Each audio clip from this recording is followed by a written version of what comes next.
Hello यार, कैसे आप लोग सभी के सभी। एक बार फिर से आप सभी का स्वागत है आपके अपने YouTube चैनल विजन बैंकिंग पे। उम्मीद है सभी अपने घर में सेफ होंगे, सुरक्षित होंगे और आप सभी की तैयारी बहुत ही शानदार तरीके से चल रही होगी। इस सेशन में आपके साथ डिस्कस कर रहे होंगे how I score 25+ marks in English in IBPS clerk examination.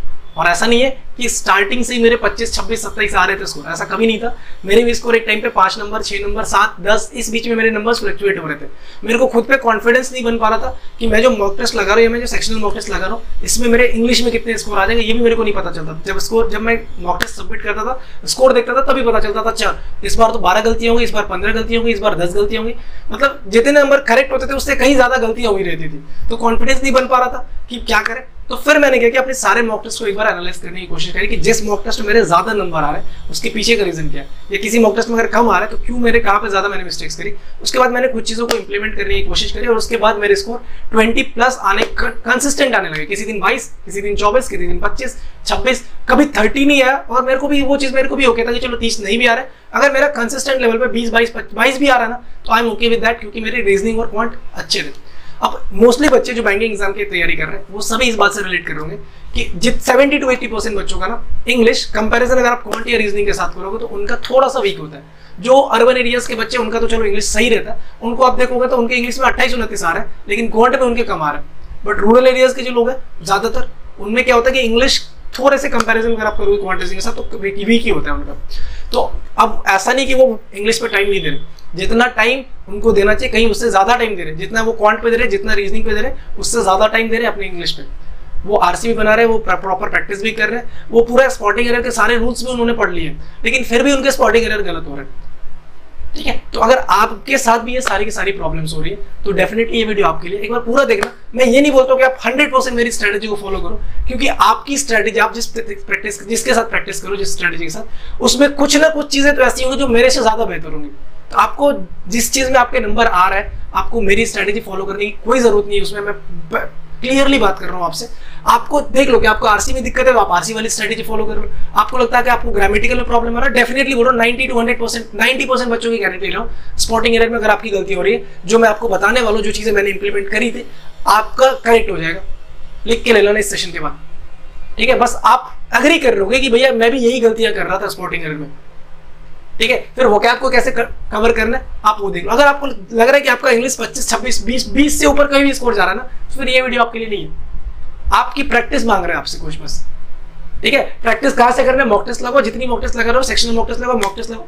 तो डिस्क्रिप्शन बॉक्स में मैं आपके साथ एक फ्री मॉक टेस्ट का लिंक दे रहा हूँ, ठीक है। लाइव मॉक टेस्ट है, आज से लेके वो 9 तारीख तक, 7, 8, 9 तारीख तक चलेगा। 10 तारीख को आपको रिजल्ट मिलेगा। तो प्रैक्टिस मॉक का लाइव मॉक टेस्ट है, डिस्क्रिप्शन बॉक्स में लिंक है, वहां पे जाके अटेम्प्ट करो। फ्री मॉक टेस्ट है। आपका इंग्लिश सेक्शन का स्कोर कितना गया मेरे को कमेंट सेक्शन में एक बार जरूर बताना। सभी बच्चे जिनका स्कोर अच्छा भी जा रहा है वो भी, जिनके स्कोर कम भी आ रहा है वो भी, अटेम्प्ट सभी करेंगे डिस्क्रिप्शन बॉक्स के लिंक के साथ। और जो भी आपका स्कोर जा रहा है वो अटेम्प्ट मेरे को जरूर बताना, ठीक है। तो एक बार स्टार्ट करते देखते हैं एक एक करके तीनों चीजों सेक्शन को। मैंने सेक्शन वाइज कैटेगराइज कर दिया कि रीडिंग कॉम्प्रिहेंशन में क्या करना है, आपको ग्रामेटिकल वाले पोर्शन में क्या करना है, और आपको वोकैब वाले पोर्शन में क्या करना है। वीडियो अगर पसंद आए तो एक लाइक करके दोस्तों तक जरूर शेयर कर देना। स्टार्ट करते हैं, पहले रीडिंग कॉम्प्रिहेंशन को देख लेते हैं। चलो स्टार्ट कर रहे हैं ना रीडिंग स्किल। मैंने यहाँ पे रीडिंग स्किल का नाम क्यों दिया, क्योंकि जो आपका रीडिंग कॉम्प्रिहेंशन होता है और जो आपका पैराजम्बल होता है वो आजकल कंप्लीटली आपके रीडिंग हैबिट, आपकी कितनी रीडिंग स्किल अच्छी है, आपको सेंटेंस कनेक्ट करना प्रॉपर्ली आता है कि नहीं आता, इन्हीं सब चीजों पे यूज करता है। और इसमें जो मेजरली गलती करते हैं मोस्टली बच्चे, वो क्या करते हैं, किसी ना किसी एजुकेटर की एडिटोरियल आप देखते हो, क्योंकि ऑब्वियसली बात है जो रीडिंग कॉम्प्रिहेंशन आपका आता है वो एडिटोरियल पे आता है। और आजकल हर एजुकेटर एडिटोरियल पढ़ा रहे होते हैं, कोई गलती नहीं, जो एजुकेटर पढ़ा है वो प्रॉपर्ली सही काम कर रहे हैं। आप भी एडिटोरियल वीडियो डेली बेसिस पे देख रहे हो। गलती आप कर रहे हो, आप ना पहले 5, 6 दिन, 7 दिन, अगर आपकी इंग्लिश वीक है तो आप पहले 5, 6 दिन, 7 दिन क्या करो, जो एजुकेटर आपको एडिटोरियल पढ़ा रहे हैं वो क्या कर रहे हैं, पूरा समराइज करके एडिटोरियल आपको पढ़ा रहे हैं। तो आपको क्या करना है कि आपको जो भी टोटल जो प्रॉपर उसका एडिटोरियल है, मान लो जिस भी न्यूज़पेपर से उन्होंने लिया तो आपके पास वो प्रॉपर एडिटोरियल भी होना चाहिए, आपके पास एजुकेटर की समराइज वाली एडिटोरियल भी होना चाहिए। आप उन दोनों को कंपेयर करो कि जो भी एजुकेटर है उन्होंने क्या चीजें समराइज करी, क्या चीजें उनको रिलेवेंट लगी, क्या चीजें उन्होंने मतलब मिस आउट कर दी उसमें से। जब आप डेली बेसिस पे किसी एजुकेटर को फॉलो करोगे ना, आप तो मतलब कंटिन्यू देखते जा रहे हो, अभी भी आप एग्जाम नजदीक भी आ रहा है तब भी आप देखते जा रहे हो, पिछले 1 साल 2 साल से देख रहे हो, आपका कभी रीडिंग स्किल इंप्रूव नहीं होगा। क्यों? मान लो आपको एक डिश बहुत पसंद है, बहुत ज्यादा ही पसंद है, आपको डेली घर पे वो मिल रहा है, डेली घर पे मिल रहा है, उसमें क्या क्या इंग्रेडिएंट्स डल रहे हैं वो आपको नहीं पता है, कितना उसका कितना यूज है, किस इंग्रेडिएंट्स को कितना डाला पता ही नहीं। बट एग्जाम में मान लो आप किसी शेफ पे चले गए, किसी पार्टी में चले गए, किसी ने आपको बोला फेवरेट डिश क्या ये है, बना के दिखाओ, तो आपको तो पता ही नहीं ना कि किस इंग्रेडिएंट्स को कितना यूज करना है। तो आपको क्या करना है कि 5-6 दिन देखो किसी एजुकेटर की वीडियो। मैं ये नहीं मना कर रहा हूं कि मत देखो, जो एजुकेटर पढ़ा रहे हैं वो नए बच्चों के लिए भी पढ़ा रहे हैं, ऐसे बच्चों में जो पहली बार उनकी सेशन देख रहे होंगे।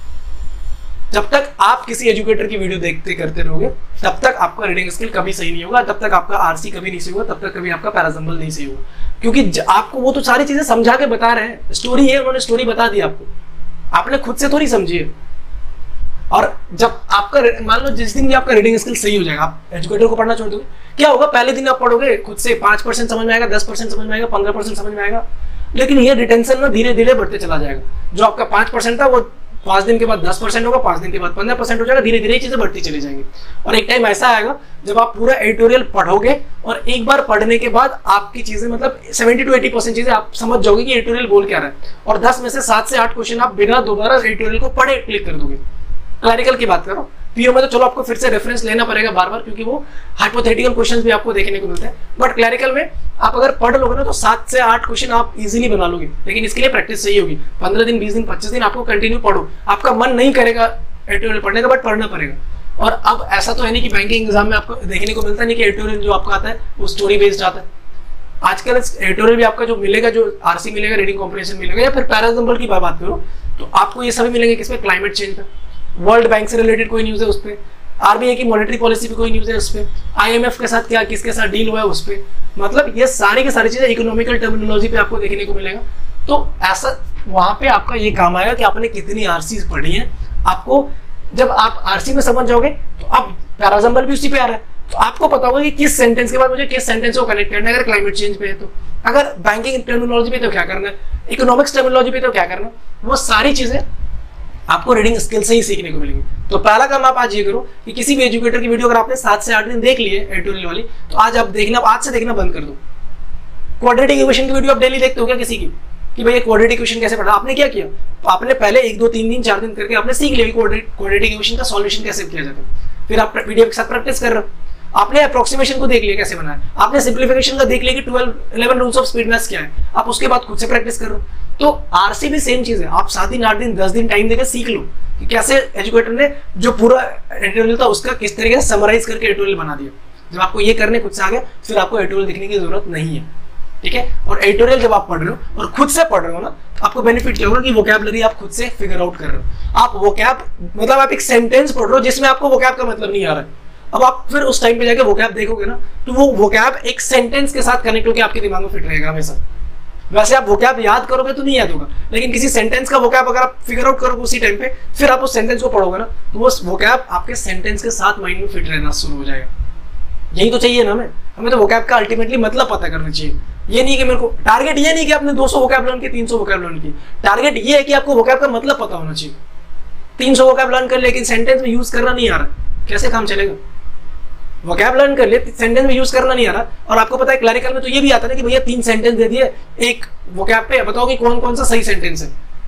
सेंटेंस ही बनाना नहीं आता, तो गलती मत करो, आज से बंद कर दो एडिटोरियल की क्लास देखना, ठीक है। सेकंड इंपॉर्टेंट और मोस्ट इंपॉर्टेंट मेरे को लगता है ग्रामर का स्पॉटिंग एरर। ग्रामर में क्या क्या देखने को मिलता है? एरर और क्लोज टेस्ट। क्लोज टेस्ट भी आपको ज्यादातर आपको देखेगा किस पे, प्रीपोजिशन, कंजंक्शन पे, या फिर वोकैबुलरी, या फिर जो टर्मिनोलॉजी आपको जो पूरा का पैसेज का थीम है उसी से रिलेटेड कुछ वर्ड से आता है, ठीक है। अब अगर ग्रामर की बात करोगे तो बैंकिंग एग्जाम में बता दो ग्रामर में क्या क्या आता है। आपका कभी आपको देखने को मिलेगा active voice, passive voice, narration नहीं आता। आपको देखने को मिलेगा क्लोज टेस्ट किस पे, पूरा का पूरा पार्ट्स ऑफ स्पीच पे। उसमें भी आप अगर बाइफरकेट कर लो तो प्रीपोजिशन, कंजंक्शन और सब्जेक्ट वर्ब एग्रीमेंट से ज्यादातर क्वेश्चन आपको देखने को मिल रहे होते हैं वहां पे, ठीक है। तो हम क्या करते हैं, किसी एजुकेटर से पढ़ना शुरू किया, चलो आज टॉपिक कर ले नॉन। एजुकेटर ने क्या बताया कि आज नॉन टॉपिक कंप्लीट हो गया, अब आप जाके 50 क्वेश्चन लगाओ। बहुत सही, और लगाना भी चाहिए, और आपको भी लगाना चाहिए। हम क्या करते हैं, पढ़ लिया, एक बुक उठाई कोई, अब आप क्या करते हो नहीं पता, मैंने जो किया मैं आपको वो गलतियां बता रहा हूँ। आप क्या करते हो, बुक उठाई, 50 क्वेश्चन उससे सॉल्व कर दी, ठीक है, मतलब मेरा नॉन कंप्लीट, वेरी गुड। कल प्रोनाउन आया, कल प्रोनाउन खत्म, मेरा प्रोनाउन खत्म, वर्ब आया, एडजेक्टिव आया, इसी तरीके से आप मेरा खत्म, टॉपिक खत्म। खत्म तो नहीं हुआ है, यही तो दिक्कत है। आपने नाउन पढ़ा ना, क्या जब आप एग्जाम में नाउन का पेपर, जब आप पेपर दे रहे हो स्पॉटिंग एरर का, तो आपको पूछेगा कि भैया इसमें नाउन में एरर है, कहाँ पे एरर है? नहीं, वहां पे मिसलेनियस क्वेश्चन आएगा। तो आप 50 क्वेश्चन लगो या 40 क्वेश्चन लगो, वेल एंड गुड, वो लगाना जरूरी है।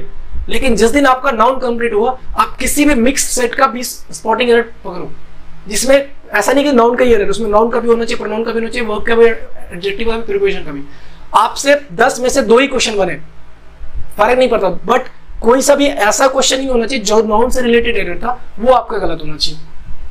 क्यों? क्योंकि भैया उसमें पता नहीं है कि आपको कौन सा एरर है। नाउन अगर आप पता कर रहे हो मतलब आपने जो सीखा है वो आप इंप्लीमेंट कर रहे हो, लेकिन अगर आप नाउन का एरर बनाओगे तो आप तो सिर्फ फिगर आउट करोगे कि नाउन का है, इसके साथ वर्ब सही है, नाउन कर मतलब सेंटेंस सही है, इसके साथ वर्ब गलत उल्टा दिया है मतलब नाउन को चेंज करना पड़ेगा। आप तो इसी में यही करोगे ना। लेकिन जब आप मिक्स्ड वाला करोगे तो आपको पता नहीं कि उसमें नाउन का एरर है, किसमें प्रोनाउन का एरर है, और अगर उसमें से आप नाउन का एरर फिगर आउट कर रहे हो, दैट मींस आपने जो सीखा है आप उसको प्रॉपर इंप्लीमेंट कर रहे हो। तो एक चीज इंप्लीमेंट करना शुरू कर देना, जो भी टॉपिक आपका कंप्लीट हो जाए उसका आप 50 क्वेश्चन लगो, बेशक लगो, जरूरी है, बट उसके साथ साथ कम से कम 20 to 25 क्वेश्चन आप मिसलेनियस के भी सेम डे पे लगाओ। इसी तरीके से जब आपका प्रोनाउन खत्म हो जाए तो आप जब प्रोनाउन का 50 क्वेश्चन बनाओ, और जब मिसलेनियस बना रहे हो तो ना तो नाउन का एरर छूटना चाहिए ना प्रोनाउन का एरर छूटना चाहिए। ऐसा नहीं कि उस दिन सिर्फ प्रोनाउन का ढूंढेंगे, उस दिन नाउन का भी नहीं छूटना चाहिए और साथ साथ प्रोनाउन का भी नहीं छूटना चाहिए, दोनों नहीं छूटना चाहिए। जब इस तरीके से प्रैक्टिस करोगे तो जो आप देखते हो ना कि प्रैक्टिस में भैया मेरे तो 5 सही हो जाते हैं, मैं एरर ढूंढने जाता हूँ तो 100% एक्यूरेसी हो जाती है, 99% परसेंटाइल आ जाते हैं। बट जब मैं स्पॉटिंग एरर के क्वेश्चन मॉक टेस्ट में बना रहा हूँ, सेक्शनल मॉक टेस्ट में बना रहा हूँ, तो मेरे नंबर नहीं आ रहे। रीजन यही है क्योंकि वहाँ पे आपको पता है कि नाउन का एरर है, यहाँ पे पता है प्रोनाउन का एरर है, बट यहाँ पे पता नहीं है, यहाँ पे मिसलेनियस क्वेश्चन में आप क्वेश्चन बना रहे हो। ठीक है, वोकैब के लिए जैसे मैंने आपको बताया कि आप रीडिंग कॉम्प्रिहेंशन कर रहे हो तो आपको वहां से डेली का 15 से 20 नए वोकैब इजीली मैं बोल रहा हूँ देखने को मिल जाएगा। और वो अगर सेंटेंस के साथ खुद से पढ़ के करोगे तो रटने की जरूरत नहीं पड़ेगी, वो लर्न हो जाएगा। प्लस आप डेली का सेक्शनल मॉक टेस्ट तो लगा रहे होगे ना, उससे भी 8-10 वोकैब आपको डेली को देखने को मिलता है। तो डेली का अगर 30 वोकैब भी आप कर रहे हो ना, 20 वहां से 8-10 यहाँ से, और ऐसा तो नहीं कि जो वोकैब नया सीख रहे हो उसका कुछ ना कुछ वोकैब तो आपको पता है। तो आप डेली का अगर देखोगे तो 40 से 50 वोकैब डेली का करो, 2 महीने का टाइम है IBPS क्लियर, 3000 वोकैब आपके क्लियर हो जाएंगे। ठीक है, और 3000 वोकैब नहीं काफी ज्यादा हो जाएंगे क्योंकि उसके बाद आप RCB बना रहे हो, उसमें भी आपको नए नए वोकैब मिल जाएंगे। जब आप स्पॉटिंग एरर देख रहे हो, आप इसमें क्वेश्चन क्या क्या आते हैं, एक तो मिसस्पेल्ड वर्ड आता है, क्लैरिकल में थोड़े से आसान आते हैं बट ऐसा भी नहीं कि बिल्कुल सारे बन जाएंगे, आपको प्रैक्टिस में रहना पड़ेगा। ठीक है, आपको सिनोनिम्स एंटोनिम्स देखने को मिलेगा, रीडिंग कॉम्प्रिहेंशन होगा अलग से नहीं मिलेगा, रीडिंग कॉम्प्रिहेंशन भी देखने को मिलेगा। एप्रोप्रिएट वर्ड का दिख जाएगा कि मतलब एक 3 सेंटेंसेस बता दो कि इस वर्ड का एप्रोप्रिएट यूज किस किस में हुआ है, या फिर आप देखो वर्ड शफलिंग भी होता है, जब तक आपको उसका मतलब नहीं पता होगा तो कैसे वर्ड शफल करोगे। ठीक है, तो ये 3 सब्जेक्ट पे 3 टॉपिक पे मैंने आपके साथ बताया कि क्या क्या मैंने गलतियां करी थी, आपको इन चीजों को कैसे इंप्लीमेंट करना है। अगर आप भी इन सारी चीजों से रिलेट कर रहे हो तो एक बार कमेंट सेक्शन में जरूर बताना। और जो मैंने डिस्क्रिप्शन बॉक्स में आपको लिंक दिया है प्रैक्टिस मॉक के फ्री लाइव टेस्ट का, उसका स्कोर इंग्लिश का कितना है एक बार जरूर बताना। वीडियो अगर पसंद आई तो दोस्तों शेयर कर देना। मिलते हैं नेक्स्ट सेशन में, till then take care, bye bye, thank you, keep practising more and more and all the best for your upcoming examination.